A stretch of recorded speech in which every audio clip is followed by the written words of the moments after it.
Okay, so for our lesson today, we're going back over what we did on the last lesson. We're calculating, comparing, and interpreting the meanings of the mean and the standard deviation for two sets of data. So we look back at what we did on Friday. We talked about the number of hours spent talking on the phone in a week for girls and boys, and we had 10 data points for each of them. Now, remember, the mean is considered a measure of center. It tells you the center point of the data based on the values. Okay, and the standard deviation is a measure of variability, which tells you basically the spread or how far away from the mean the data points average. Okay, so what does the mean tell us about the data set? Well, it tells us the average number of hours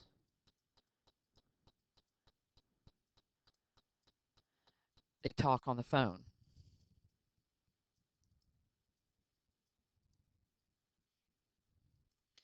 Okay, so the mean gives you the average number. So here the boys have a 4.3 hours on the phone on average, and the girls have 10.9 on average. So you can see that the data set is up at the higher end of the graph for the girls because they have a higher mean. And the boys having a lower mean, most of their values are at the lower end of the graph. Okay, so that's where how the mean will look on the um, graph when you're looking at different graphs. So you can see where the mean should be if it's higher or lower than the other one based on where the data is on the graph. Now the standard deviation basically tells you the spread from the data. So if you look at from here where the 10.9 is, it goes 1.64 hours up this way and it goes 1.64 hours down this way. So if we calculate that value, adding it to get the higher side and subtracting it from the lower side, it tells us that the majority of our data is between 12.54 hours on the high side for the girls and 9.26 on the low side. So not a very wide spread on this. So it's clustered all together, so it has a very low standard deviation. And you can tell that because the points are really close together. Now on the boys, they have a 3.77 standard deviation. So again, from the mean, you go up 3.77 hours or you go down 3.77 hours. So adding this together, that gives me, let's see, 8.07 on the high side.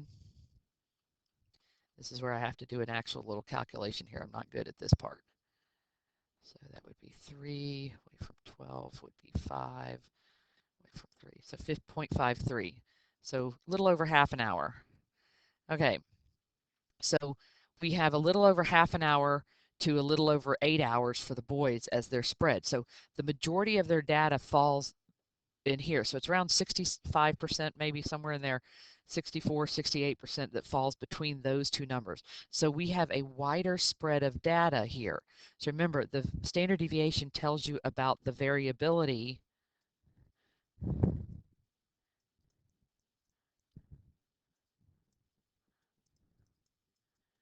of the data from the mean.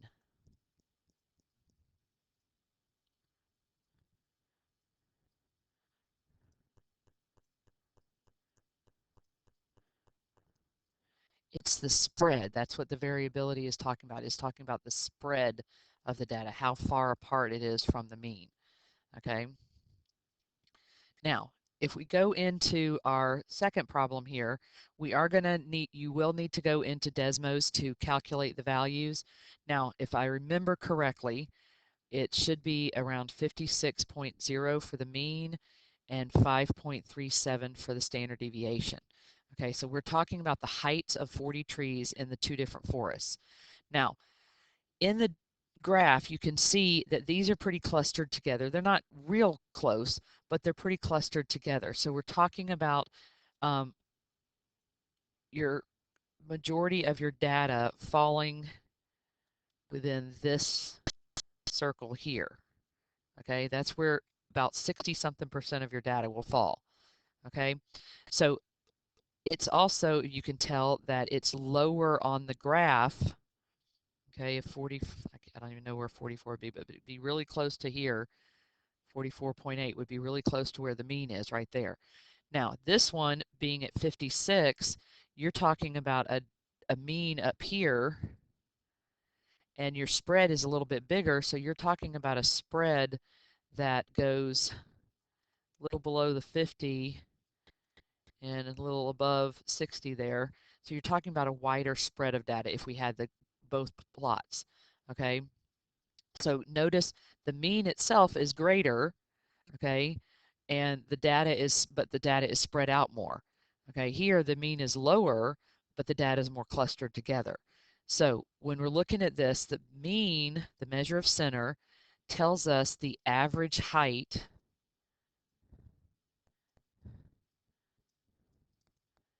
of the trees.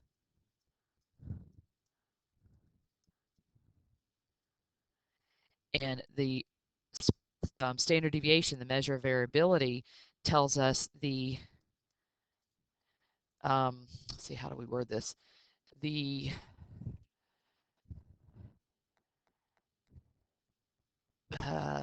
well, the variability of the heights from the mean.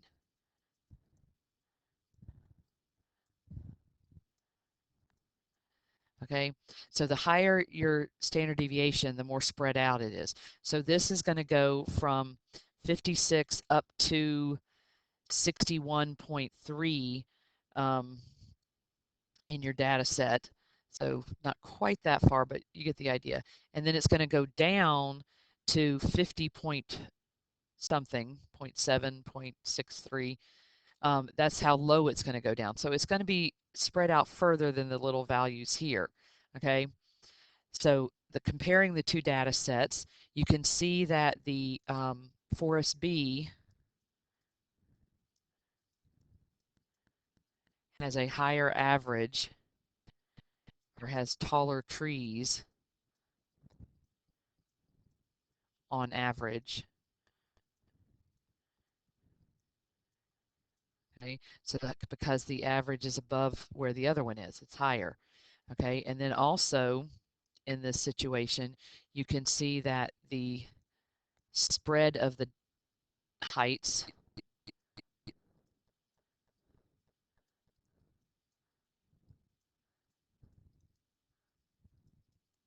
from the mean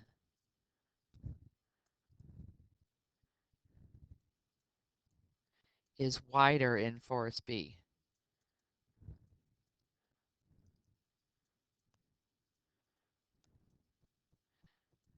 Now, more than likely, you wouldn't see it worded that way on the test. It would talk about the variability of the heights from the mean is greater. Okay. Now, here we're talking about the number of raisins in a cereal, comparing the brand name here to the generic version. Now, looking at this, the mean, obviously you can tell just from looking at the graph, the mean is higher on the brand names than it is on the generic brand. You can see because the center of the graph is going to be, this actually is symmetric here, so the center is going to be much higher because this center is going to be lower than the other one. It's to the left, okay? And then our spread, you can see that this graph has fewer bars than this one, so the spread of the generic version is bigger, meaning it has a wider variety of how many raisins are in the boxes, okay? It can go to a very low number to a pretty high number, but it's got a wider spread. So again, the mean is telling us the average number of raisins in the box or per box, and the measure of variability, the standard deviation, tells us um, how different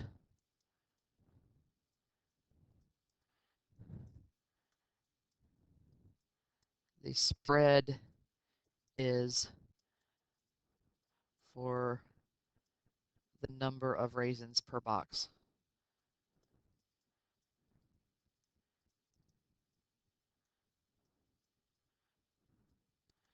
Okay, so you can see how different the spreads are based on the numbers in the standard deviation. We have a much higher standard deviation for the generic than we do for the brand name. So comparing the data sets, um, brand name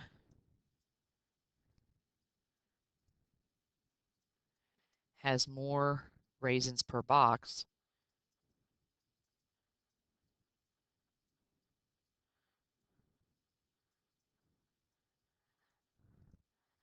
but generic has more variability.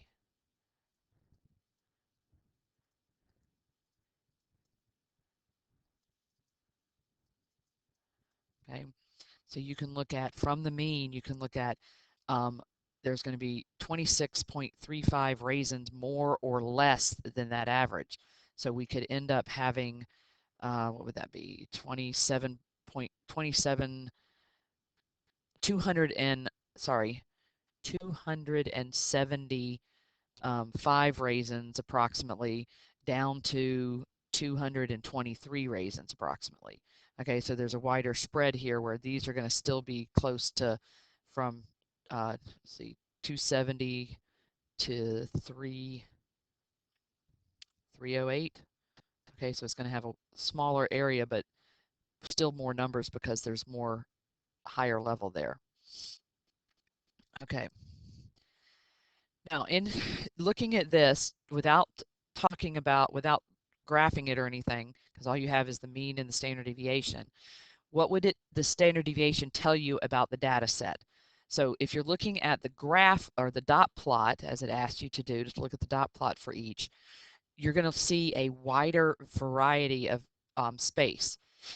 Okay, your dot plot for the first class is going to have a higher mean, so it's going to be closer to this end of the graph, not by much, but it's going to be a wider spread from one end to the other is going to be bigger. Okay, whereas your second class has the mean a little bit lower, not too much lower, but it's going to have a smaller spread from the class because it's got a smaller standard deviation. Okay, so you're looking at those differences in the box plot. It's going to be more clustered together in that second class, and but it's going to have a higher mean in that first class, which basically would mean if you walked into that first class, you're going to see a lot of kids that are tall, you're going to see a lot of kids that are short, and in between. In the second class, they're all going to pretty much be around 67 inches, not too much higher or lower, so they won't be too drastic of a difference. Okay, now this one might be a little easier to understand because it's basketball players. Well, we're calling it basketball since we're in March Madness here. So it says that you have two players in the same 15 games, and these are the points they've scored for there. So you see the mean for each of them, and you see the standard deviation for each of them. Now, which player has greater variability? Well, looking at the number or looking at the graph, you can see that player 2 has a more variability because it's spread out further. Okay, so player 2 would have more variability. Now, what does this tell you is that he's not as consistent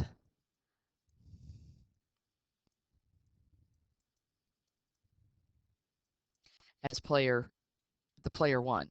So player 1 is more consistent in how many points he scores. Now, if you look up here, your standard deviation will tell you that you're going to have, let's see, that goes 3, so that's 2, so that's 6.2. So 6.2 is where my standard deviation goes to the high point, and then to the low point, 1.54, so it's going to be a little bit above halfway. So that's where the majority of his points fall, between 1.5 and between 6.2.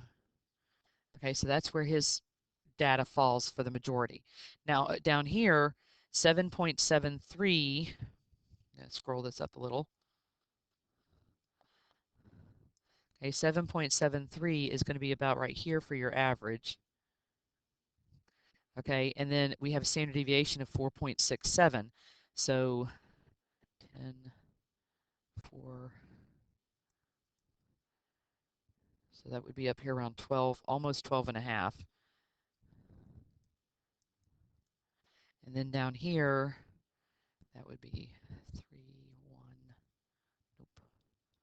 306. So we're looking almost at 3, right by the 3. Okay, so that's what we're looking at here. So you can see the wider spread. Now, for this part here, you're looking at 3.87 for the mean, which is going to be about right here. His lowest standard deviation for one standard deviation is at 306, not much lower than his mean. So for me, if I was to choose which player I wanted, I would go with player number 2 only because his average is high, and even though his standard deviation is higher and he's less consistent, his lowest value is close to where the average is for the other guy. Now, some people, there's not a right or wrong here. Some people say that player 1 would be better because he's more consistent in his shots, because he doesn't have as much variability. But for me, I would say, but he's only going to get at most usually 6 points, okay, for the majority of the time. Whereas here, this person can get up to 12 points at the most, but sometimes drops down to where his value already is. So to me, that would make player 2 the more valuable player. Okay. Now, our last thing is drag racing. Okay, so these are the times for 3 drag racers and their standard deviation, their average time and their standard deviation for 15 races. Now, the first question says, which driver had the fastest typical race time? Now, remember, when you're talking about race time, you're talking about the smallest number for the average. So that would be driver B. So driver B has the smallest number. So that would be the smallest time, which means he's faster than everybody else. Okay. Now, the second question says which driver's race times were the most variable. Well, that would mean the highest standard deviation, and so that would be driver C, has the highest deviation.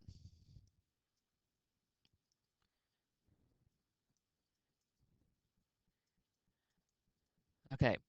Now, 3, it says, which driver would you predict to win the next race? Well, looking at the values, again, just like we talked about a minute ago with the basketball player, you can look at the values and you would think that because driver B has the smallest mean, that he would be the most obvious one to go in.